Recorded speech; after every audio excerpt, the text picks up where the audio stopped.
Salut à tous, j'espère que vous allez bien et on se retrouve aujourd'hui pour cette petite vidéo où on va régler vos problèmes de ZDEF avec Octane.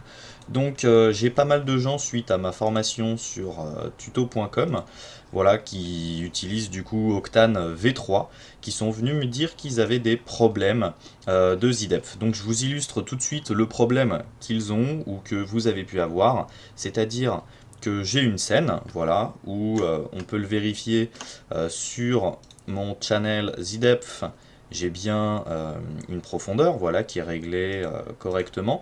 Le problème, c'est que quand ils font un rendu, voilà, donc je vais faire un rendu, ils se retrouvent avec une image uniquement en noir et blanc sur la ZDEF. Donc là, on va attendre qu'il fasse mon rendu. Et en fait, cela vient tout simplement d'un changement dans les paramètres d'export de multipass sur Octane Render 3. Donc ce petit changement qu'il y a eu, je vous le spoil tout de suite en fait, c'est le tone map type qui avant était directement mis en tone mapped et maintenant il est en linéaire. Donc en fait en linéaire, je vais me retrouver avec une ZDEF totalement linéaire avec uniquement du blanc et du noir. Donc il y a voilà des personnes qui sont venues me demander en message perso comment ça se faisait qu'ils aient ça, et j'ai été chercher sur les forums d'Octane, il y a beaucoup de gens qui ont le souci, et en fait ça vient tout simplement des pré-réglages. Voilà, des gens qui disent ouais j'ai le souci sous Octane V3 mais pas sous Octane V2, quand je rends avec la ZDEF ça marche mais sinon ça marche pas. Donc en fait tout simplement le souci vient du profil euh, qu'il faut passer en tone mapped. Voilà, pour préciser que je veux un dégradé sur certaines de mes maps. Donc là, je suis bien en format PSD, 16 bits par channel. Je rends bien ma ZDEF. Et là, vous allez voir, donc là, sur mon rendu, j'ai une ZDEF totalement blanche. Si je relance un rendu avec le tone map type, eh bien, je vais avoir eh bien, ma ZDEF qui va ressembler à ça. Voilà, donc j'espère avoir résolu votre souci, puisque j'ai vu sur les forums hein, des gens qui s'arrachaient les cheveux, qui disaient ouais, maintenant sur toutes mes animations, je suis obligé de rendre en séparé avec les infos de channel. Voilà, donc en réalité, voilà. Donc là, on voit que maintenant, dans mes monopasses, j'ai absolument plus le souci. Donc voilà, je vais faire une redite une dernière fois, au cas où vous seriez belge et auriez peut-être un petit peu de mal à comprendre. Voilà, je ne mettrai pas d'annotation, c'est de l'humour. Ne vous vexez pas si vous êtes belge, ou vous pouvez vous vexer et laisser un commentaire. Ça augmentera peut-être le référencement de la vidéo. Voilà, donc et bien tout simplement, vous avez vos multipass et on met dans tone map type, tone mapped et pas linéaire, puisque de base il est en linéaire. Voilà, vous avez tous bien compris ça. Vous pouvez désormais arrêter de chouiner et avoir une belle passe de profondeur qui, je le rappelle, peut se contrôler aussi eh bien avec la ZDEF Max ici, le slider. Donc là, je ne vois pas en direct ce que ça fait, mais si vous voulez voir en direct ce que ça fait pour choisir la bonne valeur ici, vous pouvez très bien vous passer dans les settings d'Octane en mode Info Channels, type ZDEF, et ici, aller dans ZDEF Max et regarder ce que ça fait. Alors, je vais relancer mon rendu hein, pour avoir le tout de manière interactive. Voilà, il faut qu'il renvoie les informations.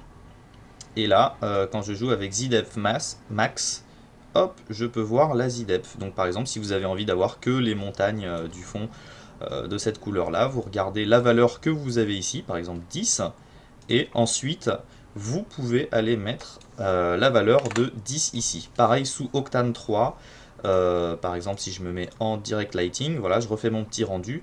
N'oubliez pas que quand vous avez la case render pass de cocher, vous avez en bas vos multipass qui sont calculés. Donc par exemple ici l'éclairage, la ZDEF ou l'occlusion ambiante, ce qui me permet de vérifier pendant que je travaille le résultat que je vais avoir.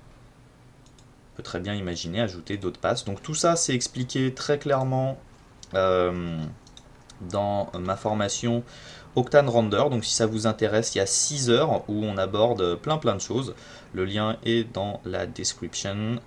Voilà, c'est une formation qui est cool. Si vous voulez vous lancer, il y a le trailer, enfin voilà, je vais pas faire de pub trop longtemps. Je vous invite aussi à rejoindre le groupe Motion Designers Community, voilà, donc pour partager vos rendus, partager vos expériences et tout ça, c'est hyper cool. Vous pouvez aussi rejoindre notre page Sylvain Favre et Maxime Accard. Vous pouvez aussi aller sur YouTube, vous abonner à notre chaîne, voilà, qui s'appelle MHS Tuts. Donc vous êtes sûrement dessus si vous êtes en train de regarder cette vidéo. Il y a plein de vidéos, il y a plein de formateurs différents. Il y a des tutos Blender, il y a des présentations d'artistes, il y a des tips, il y a des tutoriels. Voilà, il y a même des tutos sur Photoshop pour créer des seamless textures. Il y a de temps en temps des petites animations. N'oubliez pas aussi d'aller voir les partenaires, Lil Guy Design, MS Design, C4D débutant. Vous pouvez aussi aller sur notre Instagram. Vous voyez d'ailleurs ici j'ai le rendu voilà, qui est sur le projet en cours. Vous pouvez aussi vous abonner à l'Instagram Motion Designers où je partage plein de rendus que je trouve chez les gens qui utilisent le hashtag MD Community. Donc ensuite je sélectionne quelques images et je les repartage sur la page. Vous pouvez aussi aller sur Behance pour me rejoindre. Voilà, je suis nouveau sur ce réseau et voilà, il y a la possibilité de voir certains projets sans compression d'image et tous ceux qui sont satisfaits par les vidéos qu'on peut faire et qui ont envie de nous rétribuer un petit quelque chose. Vous pouvez aussi aller sur Tipeee et faire un petit don, voilà, donc pour qu'on continue les vidéos gratuites. Comme vous pouvez le voir, je crois qu'il y a bientôt 300 vidéos sur la chaîne. On continue de sortir régulièrement du contenu. Voilà, il y a je pense 6-7 personnes maintenant qui font des vidéos. Donc gratuitement, on essaye d'en sortir le plus possible. Vous voyez que le rythme de sortie est vraiment régulier. Il y a plein de choses hyper intéressantes. Donc voilà, tous ceux qui ont envie de soutenir les gens, puisque faire des vidéos ça prend quand même du temps, eh bien vous pouvez envoyer des dons qui ne serviront pas à être investis dans du restaurant ou dans des grecs, hein. Vraiment c'est pour les vidéos. Non, je déconne, c'est pour s'acheter des tickets de loto. Voilà, fin de cette vidéo et puis à très bientôt.